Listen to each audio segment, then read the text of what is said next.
Dans cet épisode, nos invités discutent du bonheur selon le philosophe stoïcien Sénèque. Ce philosophe de l'Empire romain semble avoir beaucoup de choses à nous apprendre, et sa pensée est tellement éclairante pour comprendre nos problématiques actuelles que j'ai décidé d'y consacrer un épisode. Pour ne rien rater et devenir toujours plus sage et cultivé, n'oublie pas de t'abonner à ma chaîne. Et si cet épisode t'a plu ou que tu souhaites en apprendre plus sur d'autres grands penseurs, mets un commentaire, je serai ravi de te répondre. Bonjour et bienvenue. Aujourd'hui, on va se poser des questions qui ont 2000 ans mais qui sont d'une actualité folle. Oui, des questions comme qu'est-ce qu'on fait de notre vie? C'est quoi, au fond, être heureux? Exactement. On va faire une petite plongée dans la tête d'un philosophe romain, Sénèque, en s'appuyant sur des analyses de deux de ses textes les plus... Percutant. La vie heureuse et la vie brève. Et l'idée, c'est vraiment de décortiquer sa vision stoïcienne du bonheur, du temps, de la liberté. Et surtout de voir comment cette pensée si ancienne peut encore nous éclairer, nous qui vivons dans ce monde d'hyperproductivité, de notifications, Partout, tout le temps. voilà, et de quête un peu désespérée du bonheur immédiat, quoi. Et moi, ce qui me fascine d'entrée de jeu, c'est le personnage. Sénèque, c'est pas le prof de philo dans sa tour d'ivoire, hein. Ah non, pas du tout. C'était l'une des plus grosses fortunes de Rome, le tuteur de Néron, un homme au cœur du pouvoir. Et du luxe. Et c'est ce type-là qui nous parle de détachement. Il y a un paradoxe énorme, et c'est ça qu'on va creuser. Alors, allons-y. Le bonheur selon Sénèque.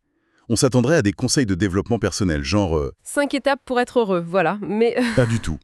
Sa première idée, c'est que le bonheur, ça n'a rien à voir avec le plaisir. Tout tourne autour d'un concept un peu intimidant, le souverain bien. exactement. Et pour lui, ce souverain bien, c'est la vertu, purement et simplement. La vertu. Mais attention, quand il dit vertu, il ne faut pas imaginer un état de béatitude souriante. L'analyse le souligne bien. Cette vertu peut être austère et pénible. Ah oui, l'objectif, c'est pas d'être joyeux à tout prix, c'est d'atteindre la tranquillité de l'âme. C'est un état de contentement profond, stable, qui ne dépend pas des circonstances extérieures. Donc si je comprends bien, le plaisir, ce serait un peu comme la météo. Ça change, tout le temps, c'est imprévisible. Et la vertu, ce serait le socle rocheux sur lequel on est bâti, qui lui ne bouge pas, qu'il pleuve ou qu'il vente. C'est une excellente analogie, c'est exactement ça. On pourrait même dire que la vertu, c'est un peu le système d'exploitation de notre âme.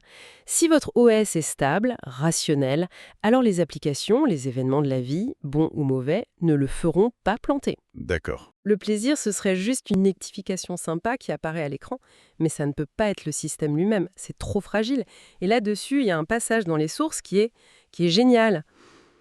On a tous cette image d'Épinal, les stoïciens, austères d'un côté, et les épicuriens, bons vivants de l'autre. Voilà, on les imagine s'affronter en permanence. Et Sénèque, il arrive et il dynamite ce cliché. Il dit en substance « Vous n'avez rien compris à Épicure, sa philosophie est aussi exigeante que la mienne. » C'est fou, non? C'est un coup de maître, il respecte son adversaire intellectuel.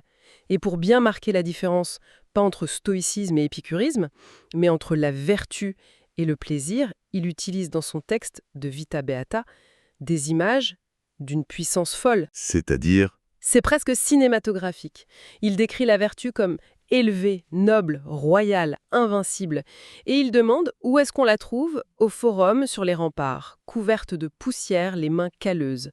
Ah oui, c'est une figure d'action, une bâtisseuse. Voilà. Et en face? Le plaisir. Alors, lui, C'est tout l'inverse. Il est humble, servile, faible. Et son territoire, ce sont les bas-fonds, les forniquesses et popinets, les bordels et les tavernes, pour le dire crûment. d'accord, le décor est planté. C'est une figure molle, sans énergie, ruisselante de vin et de parfum. L'opposition visuelle est totale. Le bonheur ne se vautre pas dans le confort, quoi. Il se gagne à la dure. Attendez, je vous arrête. C'est une très belle théorie, mais on a envie de lui crier « c'est facile à dire quand on est l'un des hommes les plus riches de Rome ». Évidemment. Avec des villas, des serviteurs. C'est le reproche éternel qu'on lui fait. Comment il s'en sort? Et il le gère de front. Il sait que c'est son point faible et sa défense est brillante, en 3 temps. D'abord, il dit « la richesse n'est pas un mal en soi. Le problème, c'est pas de posséder de l'argent, c'est d'être possédé par l'argent. » Exactement. Sa formule est célèbre, le sage possède sa fortune mais n'est pas possédé par elle.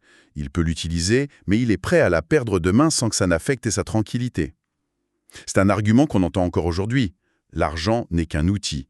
Mais entre nous, ça peut aussi sonner comme une excuse un peu facile, non? Bien sûr, et il le sait. C'est pour ça qu'il ajoute un deuxième argument, beaucoup plus concret. L'usage qu'on fait de cette fortune. D'accord. Pour Sénèque, le sage n'accumule pas pour accumuler, il l'acquiert honnêtement et il la redistribue, il la fait circuler pour le bien de la société. La source fait un parallèle assez juste avec des célébrités qui s'engagent. Oui, et elle mentionne un fait historique assez fou. Sénèque aurait été une sorte de banquier, à la tête d'un grand système de crédit. C'est presque une anticipation de l'éthique calviniste des siècles avant. D'accord, donc 1, je ne suis pas esclave de mon argent, 2, je l'utilise pour le bien commun, et le troisième argument, c'est celui qui, je trouve, le sauve vraiment. Oui, parce que c'est le plus humain. C'est l'aveu d'imperfection, il baisse la garde. Totalement. Il imagine ce qu'on lui dit. Mais alors, pourquoi ce mobilier si élégant? Pourquoi ta femme porte-t-elle à ses oreilles les revenus d'une riche maison? Et il ne cherche pas d'excuses. Il répond avec une franchise désarmante. « Je ne suis pas un sage véritable. » Ah, ça c'est fort. Il se décrit comme un simple étudiant en philosophie, un sage en devenir. Il dit en gros « Ne me jugez pas moi, écoutez ce que j'enseigne. Je vous montre le sommet, même si moi je suis encore à mi-pente. » Et c'est ça qui est brillant. Il ne se présente pas comme un gourou parfait. Il dit « Voilà l'idéal, et voilà où j'en suis, avec toutes mes contradictions. » Ça me parle beaucoup plus que n'importe quel discours moralisateur. Cette lucidité le rend incroyablement crédible. Et cette idée de lutte contre ses propres imperfections, ça fait une transition parfaite avec son autre obsession, le temps. On passe à son autre texte, La vie brève. Et là, l'actualité du propos c'est à peine croyable. Il dénonce ce qu'il appelle les occupati, les absorbés ou les affairés. C'est une charge d'une violence rare contre ceux qui passent leur vie à courir dans tous les sens. Pour de futilités. Voilà, et qui à la fin se plaignent que la vie est trop courte. Il dresse ce que l'analyse appelle une galerie de portraits au vitriol. Et personne n'est épargné. Qui on y trouve? Il y a les politiques, les avocats, esclaves de leurs ambitions. Il prend l'exemple de l'empereur Auguste lui-même, écrasé par le pouvoir, qui ne rêve qu'une chose, prendre sa retraite, avoir enfin du temps pour lui. Même les plus grands esprits y passent. Son tacle sur Cicéron est mémorable. Ah, c'est terrible. Il lit une lettre où Cicéron, un des plus grands intellectuels romains, se plaint d'être à demi libre. Et ça, pour Sénèque, c'est une hérésie. On ne peut pas être à demi libre. La liberté est totale ou elle n'est pas. C'est ça. Mais il ne s'en prend pas qu'aux puissants. Il se moque de figures plus anonymes qui nous ressemblent étrangement. Ah oui, là ça devient personnel. Carrément. Il y a le collectionneur angoissé par ses bibelots, l'amateur de sport qui ne vit que pour les résultats de son équipe. Le vieillard qui s'accroche à son poste. Et mon préféré, l'esthète qui passe des heures à débattre de la meilleure façon d'arranger sa coiffure. Mais ça, c'est mon fil Instagram. Le collectionneur de baskets, le fan de foot obsessionnel, le cadre qui ne déconnecte jamais, l'influenceur beauté. C'est dingue. Il a tout vu. C'est une critique intemporelle. De la dispersion, de cette maladie qui nous fait passer à côté de l'essentiel. Et l'essentiel pour lui, c'est quoi? Ça tient en un mot latin fondamental, l'otium. Il faut faire très attention avec ce mot. On le traduit souvent par loisir, mais c'est un contresens total. Ah, Le loisir moderne, c'est se divertir, se vider la tête. L'otium, c'est le contraire. C'est remplir sa tête. C'est le temps qu'on s'approprie, libérer des obligations, pour se consacrer à l'étude, à la réflexion. C'est le temps où l'on devient vraiment soi-même. d'accord. D'ailleurs, le mot pour les affaires, le business en latin, c'est negotium. La négation de l'otium. Exactement. Le travail et les obligations, c'est ce qui nisse autant pour soi. L'occupatus, l'affairé, et donc l'homme qui vit en permanence dans le negotium. Il est l'esclave de ses propres occupations. Même s'il est l'homme le plus puissant de Rome. Même. Le véritable homme libre est celui qui sait se ménager de l'otium. D'accord? Le diagnostic est posé, nous sommes des absorbés qui gaspillent leur temps. Alors, c'est quoi le remède de Sénèque? Comment on fait pour conquérir cette liberté? La solution, c'est de construire une citadelle intérieure. Cette liberté stoïcienne, elle a plusieurs remparts. Le premier, c'est la liberté face aux autres. Refuser d'être l'esclave des attentes, du jugement. Des sollicitations permanentes, voilà. Le deuxième, on l'a vu, c'est la liberté face aux richesses. Et puis, il y a le plus célèbre, le cœur du réacteur stoïcien, la liberté face au sort. C'est de là que vient notre adjectif stoïque, rester de marbre face aux épreuves. C'est ça. La source cite cette phrase magnifique de Marc Aurèle. « Soit semblable à un roc, contre lui, sans cesse les vagues viennent se briser. Il demeure immobile. » C'est beau. C'est cette force d'âme qui fait qu'on peut tout perdre, sa fortune, sa santé, ses proches, sans perdre sa tranquillité. Parce que notre vrai bonheur ne dépend pas de ces choses-là. Et cette liberté s'étend même à notre rapport au temps et à la mort, si j'ai bien compris. Absolument. C'est une liberté face au temps. Le sage vit intensément le présent, le passé ne l'angoisse pas, l'avenir ne l'inquiète pas. Il fait de son mieux, et pour le reste, il accepte. Et la mort? Et enfin, c'est une liberté face à la mort. Elle n'est pas un drame, c'est la conclusion naturelle. La formule qu'il partage avec les épicuriens est sublime. Il faut savoir quitter la vie comme un convive repu. Comme un convive repu. On a bien mangé, bien bu, bien discuté, la fête est finie. On remercie son hôte et on s'en va, sans regret. Mais il y a une phrase de Sénèque que la source met en avant et qui me dérange un peu. Il écrit « Obéir à la divinité, voilà la liberté ». Obéir pour être libre, ça sonne quand même très paradoxal, voire un peu défaitiste, non? Si on accepte tout, on ne change jamais rien? Vous mettez le doigt sur la critique fondamentale qu'on peut faire au stoïcisme, surtout avec nos yeux de moderne. Est-ce une philosophie de la liberté ou une sublime forme de consentement à l'inévitable? C'est ça la question. La source oppose cette attitude à ce qu'elle nomme l'orgueil prométhéen. Prométhée, dans la mythologie, c'est celui qui se révolte contre l'ordre établi. Il vole le feu aux dieux, voilà. Et toute notre civilisation moderne est fondée sur cet esprit. La science se révolte contre la maladie, la politique contre l'injustice.